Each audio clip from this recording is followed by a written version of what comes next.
here's a question, maybe the question that really shook things up. How did a true crime blogger, someone working completely outside the system, manage to come up with a theory about a decades-old cold case killer? A theory that turned out to be chillingly, precisely right. Yeah, it's an amazing story. We're diving deep today into Michelle McNamara's book, I'll Be Gone in the Dark. It was published after her death, finished by Billy Jensen and Paul Haynes. Mm-hmm. And it's this mix, isn't it? Part deeply personal story, part, well, meticulous investigation. Absolutely. And the core idea we pulled from it is pretty revolutionary for its time. Which is? That methodical amateur investigation, if it's done rigorously, can actually make a real meaningful contribution to solving major cold cases. It landed right in that golden age of true crime, didn't it? It really did. It sort of defined it in many ways. It energized this whole global community of armchair detectives, if you like, and it definitely shifted how people thought about who gets to pursue justice. So today, we're not just here to talk about its impact, which was huge. No, we're here to really analyze it, put it under the microscope, look at the methods, the evidence, the ripple effects it had. Right. Because we believe some books really need to be challenged, examined closely. So this critique, it uses a step-by-step critical thinking framework where we map claims to evidence. We're also bringing in an intellectual framework, sort of based on Mortimer J. Adler's work, to differentiate the kinds of information in the book. And we'll use things like the Golden Rule and even the U.S. Preamble to look at the ethical side, the bigger picture impacts. And then wrap up with a logical analysis and hopefully a balanced conclusion. Yeah, this isn't just a book report. It's digging into the foundations of how these stories get told. And just so you know, you're experiencing a unique two-host AI conversation powered by NotebookLM's analytical engine, which lets us go for a deeper, more dynamic book critique. Okay, let's start unpacking that core methodology, McNamara's approach. I mean, when you look closely, this wasn't just casual web surfing, was it? Not at all. It was almost academic, really rigorous. She was digging through old microfiche, painstakingly cross-referencing police reports that were often fragmented, incomplete. And interviewing victims, sometimes years later. Yes, exactly. And constantly checking what she found against online databases, investigative communities, and trying to verify things with law enforcement records where she could. She didn't just read the files. She was like rebuilding them from the ground up. And that methodical approach, that's what allowed her to see connections others missed. That seems to be the key. The police system back then, and often still now, can be very fragmented. Different departments, different jurisdictions. They don't always share information effectively. Right. So she amassed this incredible amount of specific evidence, detailed crime scene photos, analyzing DNA reports, even when the tech was limited, pulling together witness testimonies from all over California. And the geography was central. Hugely central.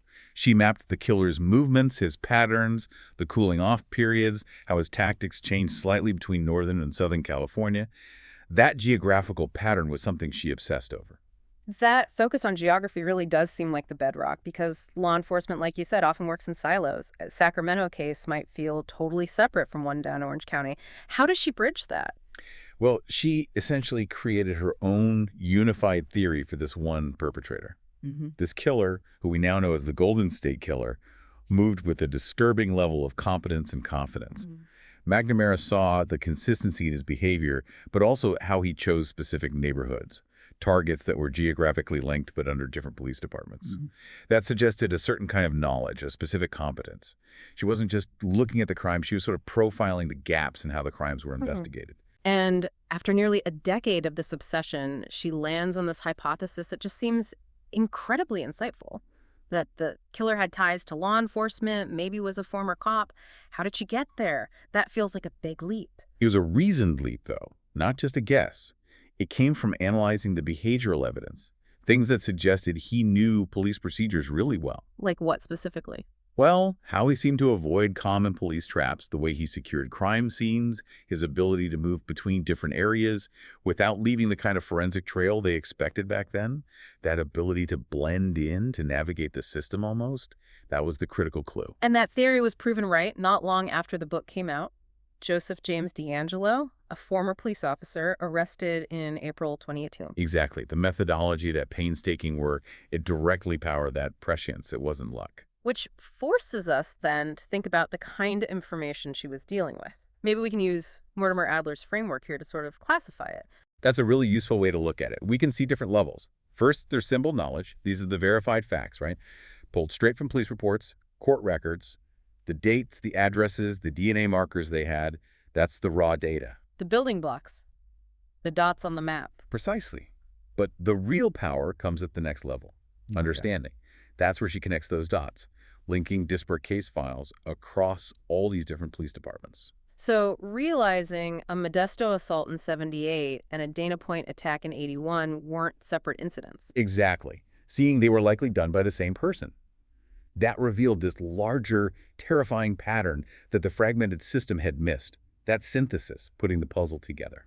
Okay, and then there's the next step, which involves more interpretation. Right. The third level, which Adler might call opinion. This is her educated speculation, like the behavioral analysis leading to the law enforcement hypothesis.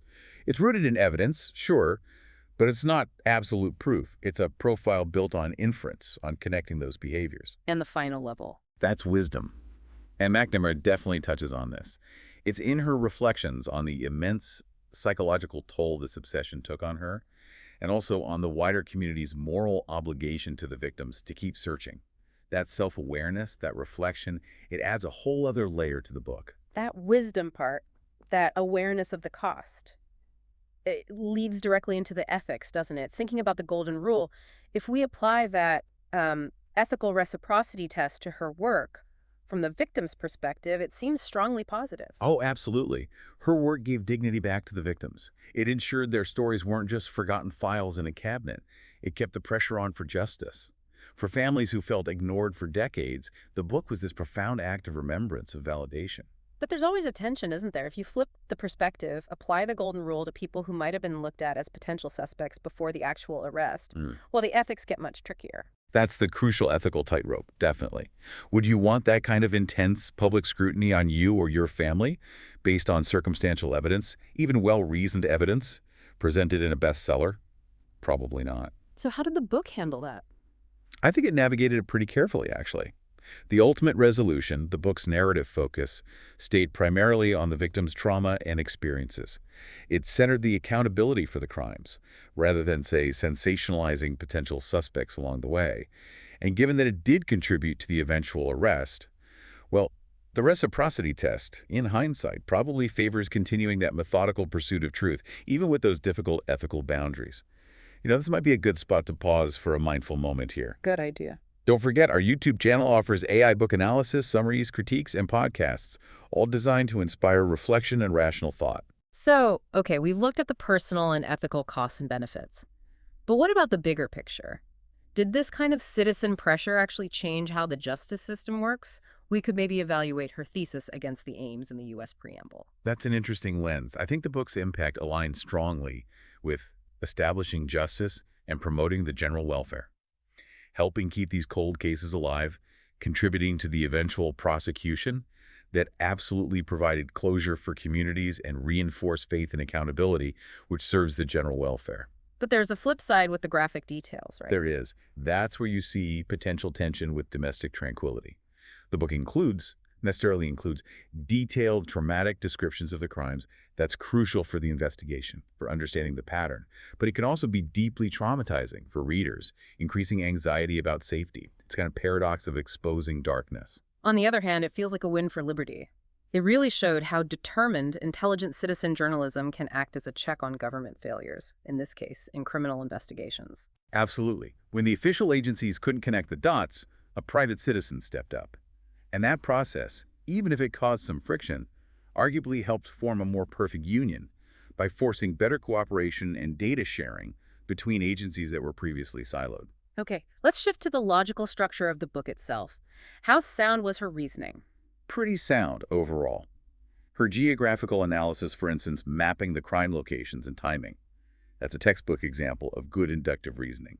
She took specific, verified incidents to the premises and built these broader, quite powerful conclusions about the killer's likely profile and patterns. And she avoided logical traps. For the most part, yes. The narrative structure, which also credits the editors Jensen and Haynes for finishing it, largely steers clear of major logical fallacies. She's careful about what's fact and what's inference. But were there vulnerabilities, blind spots, especially working outside official channels? The main vulnerability, I'd say, lies in some of the psychological speculation. trying to understand the killer's complex, evolving mindset based on behavioral evidence, often recalled years later by witnesses.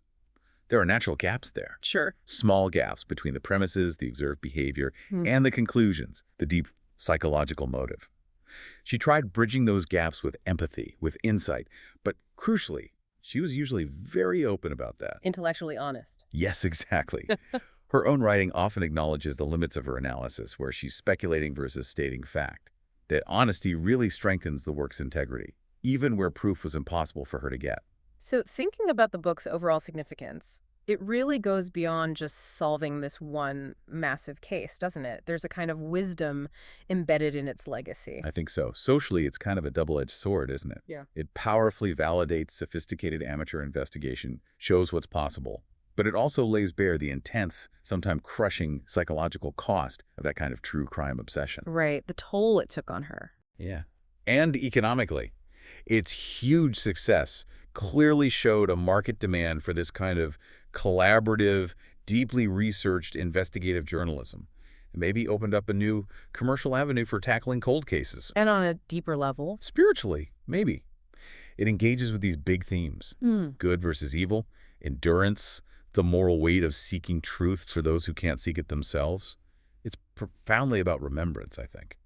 So wrapping up the assessment, I'll Be Gone in the Dark is a major success, wouldn't you say, as both memoir and forensic investigation? Absolutely. McNamara's mix of rigorous analysis and that collaborative spirit, it really set a new standard for citizen detective work. Its main weakness, obviously, is its necessary incompleteness because she died before finishing it.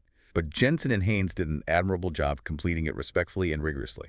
Her legacy definitely influenced how cold cases are looked at now, especially in the digital age. It created a model for citizen involvement. Yeah. But it does leave us, and you, the listener, with some big unresolved questions, doesn't it? Definitely. Like, what are the right ethical lines for amateur investigators? Where should they stop?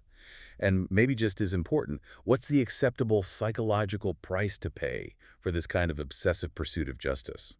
Heavy questions. They are. And if you want to explore these ideas further, there's some great resources. The FBI's Behavioral Analysis Unit has publications on profiling. The National Institute of Justice reports on cold cases are insightful. And for the ethical side of citizen journalism? Well, looking into the discussions around Sarah Koenig's Serial podcast is interesting. And maybe Helen Lewis's work in Difficult Women, which touches on complex female figures. Just to reiterate for everyone listening, we base this critique on a systematic and precise methodology that rigorously evaluates a book's claims, ethical dimensions, and logical structure against established critical thinking principles and intellectual frameworks. Click the link on screen for the in-depth book analysis, subscribe, share, purchase via link, and think rationally. See the many genre-based book POD casts at Mindful Moments. Subscribe and nourish your mind on the go.